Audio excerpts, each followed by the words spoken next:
예, 이제 마지막 시간이고요. 이제 저희 국제 표준 개발 관련해 가지고 이제 사례 발표 진행드리도록 하겠습니다. 먼저 TC106 치과 분야 국제 표준 개발 사례에 대해서 사례 발표를 맡아주신 저희 연세대 치과대학 이상배 부소장님 모시겠습니다. 예, 박수로 맞이해 주시기 바랍니다. 네, 안녕하세요. 저 연세치대 이상배입니다. 이 시간까지 강의 들어주시느냐고 고생이 많으신 것 같아요. 제가 2014년도부터 ISO 이 회의에 참가를 시작했는데 처음 회의에 갔을 때는 CD가 뭔지 뭐 드래프트가 뭔지 아무 생각도 없이 그냥 회의에 참석해서 앉아 있다 오곤 했었어요. 근데 지금은 이렇게 이제 표준에 대해서 교육도 해주고 또 인력 양성도 하는 걸 보면서 국력이 굉장히 향상됐구나. 얼마 전에 뉴스를 봤는데 우리나라 국민 총 생산량이 3만 5천 불, 즉 일본을 이제 잠깐 앞섰다가 지금은 다시 잠깐 떨어졌다고 하는데요. 굉장히 국력이 향상됐다는 걸 느꼈고 얼마 전에 이제 베를린에서 저희 TC106 회의가 있어서 갔다 왔는데 예전보다는 우리나라가 의견을 제시하는 것에 대한 그 억셉트하는 그 비율이 훨씬 높아졌다.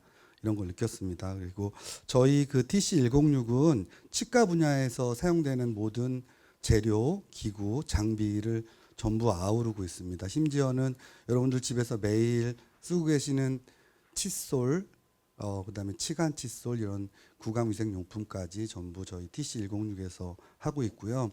많은 그 의료기기 분야 TC 중에서 가장 많은 표준을 보유하고 있고 가장 많은 워킹그룹 그다음에 서브 커미티를 가지고 있습니다.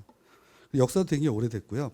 그래서 오늘 그 원래는 이거를 그 COSD 위원장님이신 김경남 교수님께서 발표를 해주셔야 되는데 오늘 다른 회의가 중요한 회의가 있어서 제가 대신하게 됐습니다. 그래서 이 자료는 제가 만든 게 아니고 김경남 위원장님께서 만들어 주신 겁니다. 발표 목차는 ISO TC 106이 빠졌네요.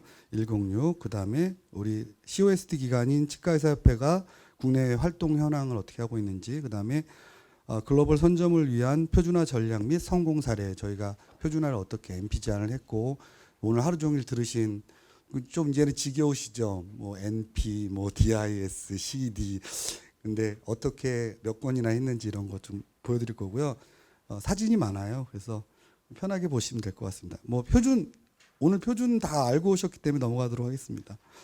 이것도 아까 우리 그 강희정 대표님께서 얘기를 해주셨기 때문에 넘어가도록 하겠습니다. 치과 분야에 아까 제가 설명드린 것처럼 치과 하면은 그냥 뭐 재료만 있는 게 아니고 보시는 것처럼 재료, 기구, 장비를 전부 포함시키고 있고 특히 장비는 이제 전기를 사용하고 있는데 전기 분야는 IEC 표준을 참고하도록 이렇게 래퍼하고 있고 나머지 필수 성능에 대해서는 전부 다루고 있다 이렇게 생각하시면 됩니다. 그래서 작은 그 의료기기의 작은 어떤 소모임 같은 느낌 여기엔 전부 다 들어있으니까요. 그래서 저희가 하고 있는 그 경험들이 다른 TC에서도 아마 그 적용이 되지 않을까 이렇게 생각하고 있습니다.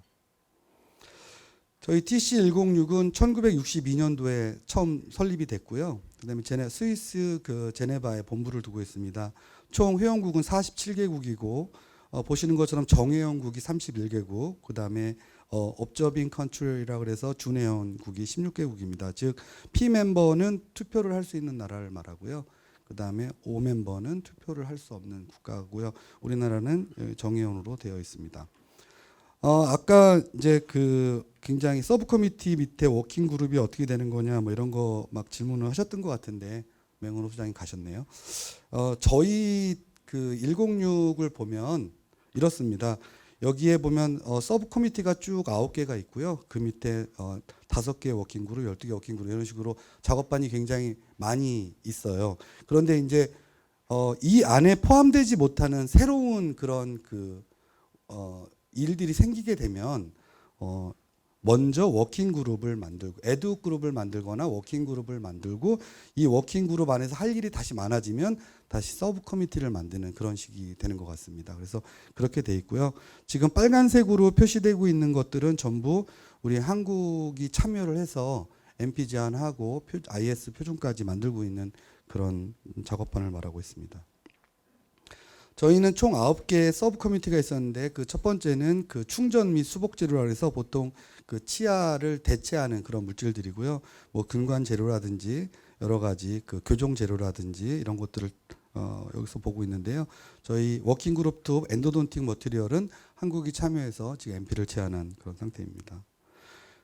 그다음에 서브 커뮤니티 2는 보철 재료인데요. 여기서도 뭐 많은 작업반이 있어서 이걸 다 뭐 설명드리지는 않겠습니다.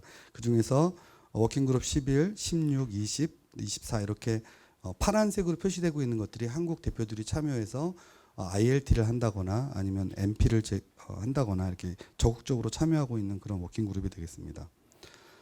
그다음에 SC3는 터미널로지 용어가 되겠고요. 그다음에 덴탈 인스트루먼트 치과 기구인데요. 의료 기기 중에서도 이제 기구 기계류가 굉장히 많잖아요. 치과에서도 기구 기계가 꽤 있거든요. 그래서 현재 열심히 MP를 만들고 있는 분야 중에 하나고요. 지금 워킹 그룹 14 머티리얼 포 덴탈 인스트루먼트에서는 금속 기구를 만드는 금속 소재에 대한 표준을 이미 IS가 발간이 되고요.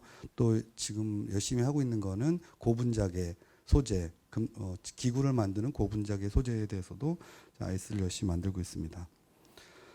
SC6는 덴탈 이퀴프먼트라 해서 장비 아까 말씀드린 것처럼 유니트 체어라든지 아니면 뭐 광중압기 이런 거에 대한 표준을 만드는 곳이고요. 7번은 아까 말씀드린 그 예방치과 재료 뭐 칫솔이라든지 치간 칫솔 구강 양치액 그다음에 플로라이드 바니쉬 이런 것들에 대해서 작업을 하고 있는 그런 분야입니다. 그리고 8번은 가장 그 의료기기 생산액 그다음에 수출 수입액 1위를 달리고 있는 치과용 임플란트를 다루고 있는데요. 아무래도 굉장히 이렇게 그 각 나라가 열심히 생산하고 또 수출하고 이런 핫한 분야이기 때문에 가장 그 논쟁이 치열하고 이 기준 표준을 선점하기 위해서 각 나라들이 열심히 토의하고 있는 그런 분야이기도 합니다. 그래서 우리나라에서는 워킹 그룹 포 미케니컬 테스팅 그래서 뭐 임플란트의 피로 시험이라든지 그다음에 워킹 그룹 7번 임플란트 시스템 여기에 저희들이 그 열심히 참여해서 활동을 하고 있습니다. 최근에 이제 캐드캠이라든지 3D 프린팅으로 만들어지는 의료기기가 굉장히 많은데 치과 분야에서도 이런 것들이 굉장히 핫한 이슈가 돼서 새롭게 SC9이 만들어져 있습니다. 그래서 여기에 뭐 다시 용어부터 왜냐면 새로운 그 기술 분야이기 때문에 용어 그다음에 뭐 인터오퍼러빌리티라 해서 실제로 설계 단계에서 만들어지는 설계 파일하고 실제로 그 프린트되는 그 사이에 어떤 그 갭이 있는지 이런 것들에 대한 평가 이런 것들을 할 수 있는 거를 워킹 그룹 포 인터오퍼러빌리티라고 합니다. 여기에 우리나라에서 열심히 참여해서 표준을 만들고 있습니다. 그리고 지금 그 워킹 그룹 10번, 워킹 그룹 12번이라고 해서 그 서브 커뮤니티에 포함되지 않으면서 이 별도로 워킹 그룹으로만 남아 있는 그런 워킹 그룹이 있거든요. 여기에 덴탈 임플란트 서지컬 가이드에 또 우리나라에서 참여를 해서 MP를 만들고 있습니다. 그래서 보시면 서브 커뮤니티에 총 그 저희가 참여하고 있는 걸 보면 각 서브 커뮤니티가 9개가 있는데 서브 커뮤니티 4번에 워킹 그룹 6번에 컨비너로 한 명이 우리나라에 계신 분이 참여를 하고 있고요. 총 컨비너가 5분이 지금 참여를 하고 있습니다. 그다음에 프로젝트 리더가 3분 이렇게 거기에 참여를 해서 활동을 하고 있습니다. 대한치과의사협회가 지금 이러한 일들을 그 주관해서 하고 있는데 COSD TC106의 간사기관으로 지정됐습니다. 그래서 2016년도 8월에 COSD 기관으로 지정이 돼 있고 주로 하는 일은 KS의 국제 조화 사업이라 그래서 국제 표준이 이제 변경이 되면 KS 표준하고 하모나이제이션 시키는 그런 일들을 하고요. 그다음에 전문위원회를 매달 개최하고 있어요. 매달 개최해서 이 표준에 대해서 토의하고 이런 일들을 하고 있고 그다음에 매월 치의신보에 새로운 표준에 대해서 소개하는 그런 그 기사들을 돌아가면서 내보내고 있는 그런 활동들을 주로 하고 있습니다. 2002년도에 처음 이제 그 TC106 전문위원이 참가하셨는데 아이고 여기 아니고 이거죠. 여기 보시면 저 가운데 저희 김경남 위원장님이 계신데 이때 당시에 4분이 한국 대표로 참가를 하셨어요. 2002년이면 20년 전 20년이 넘게 전이었죠. 그리고 그 이후로 계속 이제 참가단이 늘었고요. 아까 우리 박예자 교수님께서 그 KTR을 잠깐 소개하실 때 봉사하는 이런 표현을 쓰셨거든요. 근데 이게 봉사하는 거 맞습니다. 왜냐하면 지원은 없고 이 당시만 해도 각자 개인 사비로 전부 그 회의에 참가를 해서 일을 해왔기 때문에 지금은 아까 말씀드린 것처럼 국가에서 이렇게 지원해주는 여러 가지 프로젝트도 있고 해서 지금 참가할 수 있는 지원 제도가 많지만 이 당시만 해도 그런 제도가 거의 없었습니다. 그래서 대부분은 기업에서는 아직 그 관심이 적었고 대부분 학교에 계신 교수님들이나 이런 분들 시험소에 있는 분들이 열심히 참여해서 우리나라 그 기술을 표준에 반영하기 위해서 노력을 했었습니다. 2022년 올해 이제 베를린에는 약 한 30명 정도 저희 대표가 참가를 했고 저희는 그 서브 커뮤니티하고 워킹 그룹이 굉장히 많기 때문에 많은 수의 인원이 가야지만 가능했었습니다. 또 그 대요메디의 강희정 대표님께서 그 말씀해 주신 내용 중에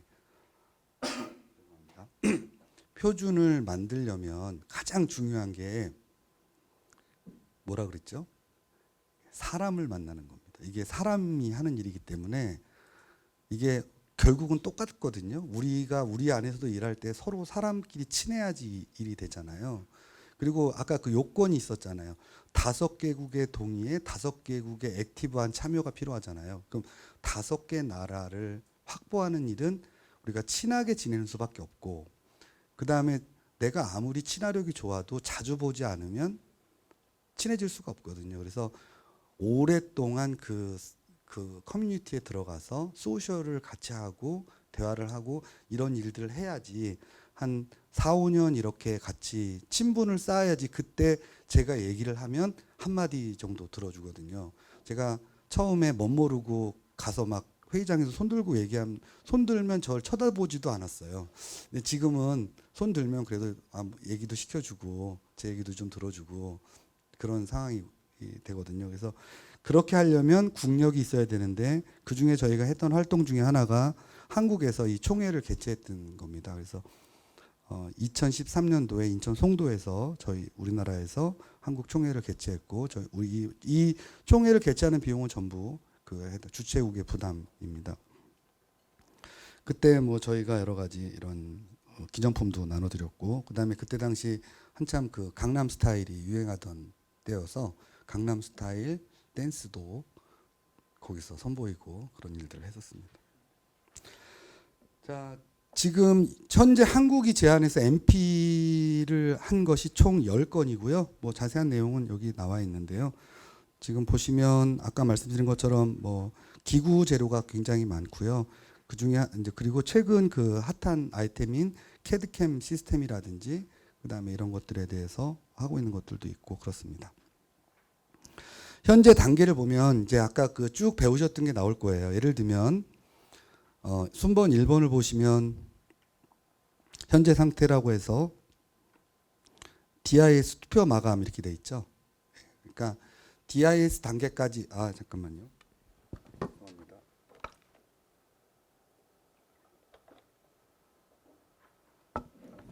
아까 처음에 MP를 제출하면 그 다음에 워킹 드래프트가 만들어지죠. MP가 승인되면 워킹 드래프트가 만들어집니다. 워킹 드래프트는 초안이에요. 쉽게 얘기하면 초안인데 초안은 굉장히 논의할 게 많겠죠.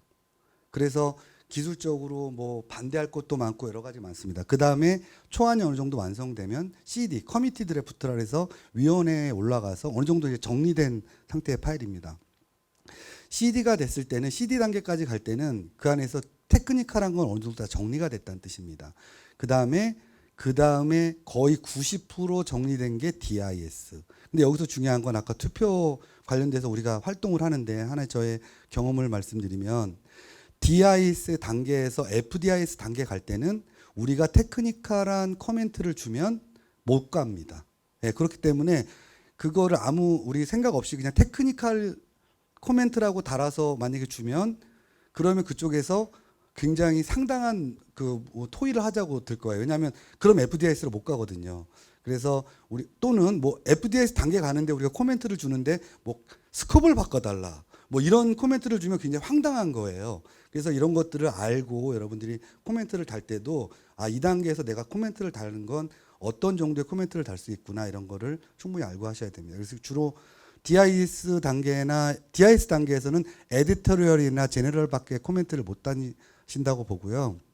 만약에 정말 이게 국익에 심각한 피해를 입어서 우리가 반대를 꼭 해야겠다. 그러면 테크니컬한 걸 꼬집어서 반대하실 수 있습니다. 그러면 그게 FTIS 못 가고 다시 CD 단계로 떨어질 수 있습니다. 그렇게 되고요. 그래서 이 우리가 뭐 보통은 뭐 CD, DIS 가면 다 됐다 이렇게 생각하지만 또 굉장히 우리한테 악의적인 그런 감정을 갖는 가깝고도 먼 나라가 그런 짓을 많이 하는데요. 그런 나라에서 이렇게 코멘트를 이상한 거 다는 경우도 꽤 있습니다. 그래서 여기 보시면 FDIS 제출 이렇게 되면 이제 거의 됐다고 저희는 이제 보고요.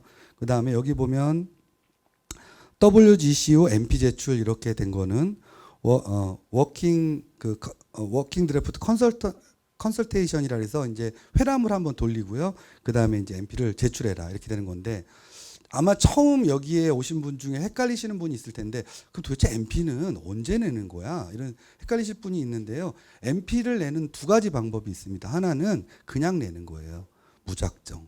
그러면 떨어질 확률이 99.999999%입니다.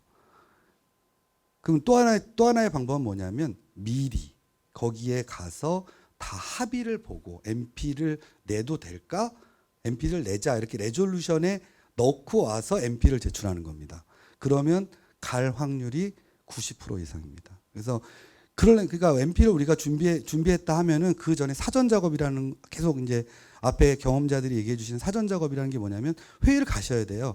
회의를 가서 내가 이런 MP를 내려고 하는데 넌 어떻게 생각하니?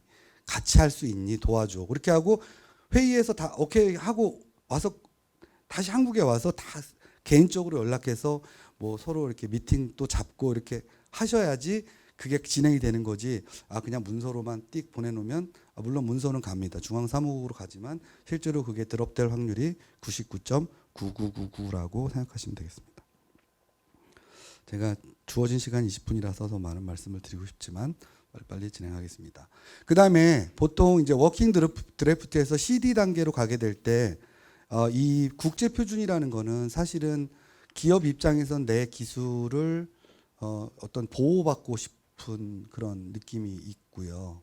그다음에 규제기관에서는 우리가 만든 어떤 제도를 전 세계에 대해서 이렇게 알리고 싶은 게 있지만 사실은 국제표준의 입장에서 보면 아주 제너럴한 표준을 만들어줘야 되는 거거든요. 그래서 악유가 없어야 돼요. 다른 여기 이 표준을 만들어서 피해를 보는 국가가 있어서는 안 됩니다. 그래서 굉장히 제너럴하게 만들어야 되는데 이게 제너럴한지 아닌지를 그들이 이제 평가하는 방식이 있는데 그 중에 하나가 ILT입니다. 그래서 이걸 정말 우리가 실행 가능하고 이걸 다 시험할 수 있는 거냐 이거를 평가해 보자 이렇게 할 때 ILT를 하져갑니다. ILT는 인터 레버러토리 테스팅이라고 해서 여러 시험소가 우리가 만든 표준을 가지고 시험을 해보는 거예요. 그래서 표준품을 가지고 시험을 합니다. 시험을 해서 굉장히 그 베리에이션이 작은 상태의 합의가 도출되었을 때 그 시험 방법이 검증되는 거거든요. 그래서 만약에 우리나라가 MP를 제안했는데 이 MP 제안한 것 내용 중에 테크니컬한 게 있고 다른 나라에서도 테스트를 해야 되는 상황이 되면 우리는 MP 제안 당시에 ILT를 할 생각을 하고 표준품까지 생각을 하는 그런 계획을 세우셔야 됩니다. 그리고 그런 ILT를 진행할 때 그 ILT 진행 주체 우리가 그 프로젝트 리더가 되겠죠. 이 프로젝트 리더 우리나라가 만약에 프로젝트 리더라면 프로젝트 리더가 모든 표준품을 보내줘야 됩니다. 각 그 나라에 보내주고 시험 방법도 보내줘서 그들이 다 테스트한 결과를 모아서 그거를 발표하는 그런 걸 했고요. 저 같은 경우에는 굉장히 오랫동안 ILT에 저는 시험소에 있기 때문에 굉장히 오랫동안 ILT에 참여해서 저희들이 시험을 하고 우리가 시험을 해봤던 이런 문제점이 있더라 이런 것들 프레젠테이션하고 이런 것들을 계속 참여를 해왔었습니다. 지금 최근에도 계속 진행을 하고 있고요. 자, 표준 제안 실패 사례입니다. 요거는 이제 그 저희 위원장님 생각이고요. 저 생각은 조금 다르긴 한데 그래도 거의 컨센서스가 있는 건데요. 고가이고 복잡한 개발 장비를 사용한 표준화 제안, 뭐 맞겠죠. 타 회원국들이 동의하지 않는 우리나라만 갖고 있는 기술 이런 건 굉장히 어렵다. 아까 말씀드린 것처럼 컨센서스가 있어야 되고 왜 이 표준이 만드는 나라가 있어야 돼. 이 제품을 다른 나라도 만들어야 됩니다. 그다음 아무도 안 만드는데 우리나라만 만든다고 표준을 만들 수는 없어요. 그 다음에 회의에 항상 가야 됩니다. 회의에 내가 MP를 제출하고 그 다음에는 딴 사람 오고 또 딴 사람 오고 이러면은 그게 표준으로 갈 수가 없어요. 한 사람이 그거를 제안했던 한 사람 전문가가 계속해서 그 표준에 대해서 얘기를 하고 계속 얘기를 해야지 되고 만약에 올해 이거 제출해놓고 내년에 안 오면 토의가 중단되고 그냥 캔슬돼 버립니다. 그리고 국제위에서 뭐 표준화를 하겠다 이렇게 말을 해서 그럼 제출해봐 이렇게 해놓고 제출을 안 하는 경우도 있어요. 제출 우리나라의 케이스인데요. 그런 경우도 있어. 왜냐하면 과제에서 그냥 끝나고 거기서 말았기 때문에 그런 식으로 하면은 굉장히 신뢰를 잃기 때문에 그런 것들을 하면 안 되고요. 그 다음에 정보과제 종료 후 표준화를 정부에만 제출하는 뭐 이런 일들을 하게 되면 이게 표준으로 가기가 굉장히 어렵다. 이런 실패 사례입니다. 선진국 활동 현황을 보면은 주로 이제 이 표준이라는 게 사실은 그 독일 주도로 시작된 일이거든요. 그래서 딘 사무국이 세크레터리를 굉장히 많이 맡습니다. TC에 관련된 그런 많은 세크레터리를 맡는데 최근에 이제 독일을 중심으로 유럽에서 주도하던 것을 이제 미국하고 일본이 합세해서 이제 좀 같이 영향력을 발휘하고 최근에는 중국이 굉장히 성장하면서 중국에서도 굉장히 발언권을 주는 그런 상황이고요. 한국도 경제 성장에 발맞추어서 열심히 저희가 이렇게 참교를 하고 있는 그런 상황인데 그러면 어떻게 되냐면 그러면 주도하고 있는 이 표준을 주도하고 있는 사람들이 주로 뭘 하냐면 컨비너를 맡습니다. 컨비너를 맡고 세크레터리를 맡아요. 그러면 그분들이 이 컨비너와 세크레터리가 있는 나라가 사실은 주도해서 간다는 뜻입니다. 왜냐하면 우리나라는 한 표거든요. 한 표. 그냥 우리는 한 표를 행사할 수 있는 거지.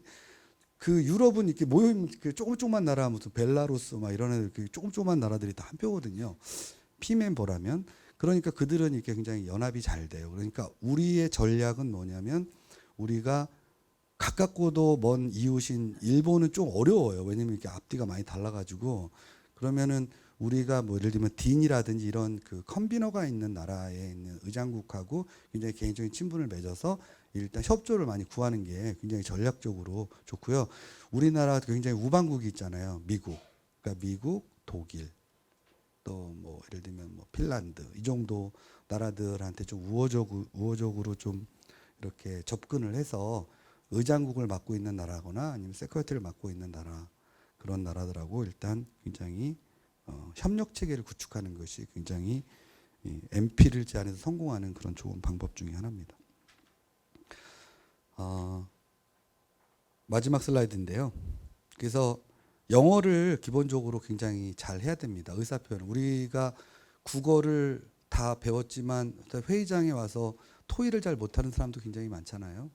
그것처럼 우리가 토의하는 영어를 해야 되고 상대방을 기분 나쁘게 하지 않는 영어를 해야 되기 때문에 영어를 그냥 잘하는 게 아니라 디스커션 할 수 있는 상대방을 설득할 수 있는 영어 능통을 할 수 있는 그런 사람들의 교육이 필요할 것 같고 또 영어만 잘한다고 해서 되는 게 아니라 배경 지식 그 엑스퍼트로 활동을 하려면 오랫동안 그 분야에서 전문 지식을 갖고 경험을 갖고 있는 사람이면서 영어를 잘하는 사람 이런 사람들을 우리가 교육을 해야 되고 또 진짜 중요한 게 계속되는 참여입니다. 계속 참여를 해야지만 그 사람들이 한 전문가가 계속 그 워킹 그룹을 참여를 해야지 된다. 이게 굉장히 중요한 거고 그다음에 국제 전문가와 지속적 교류 관계를 맺어야 된다.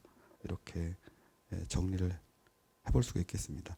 네, 여기까지 저희 그 TC106 관련된 발표하고요. 그다음에 저희 그 선점 전략에 대해서 말씀드렸습니다. 혹시 질문 있으신가요? 네, 없으면 여기서 마치도록 하겠습니다. 감사합니다.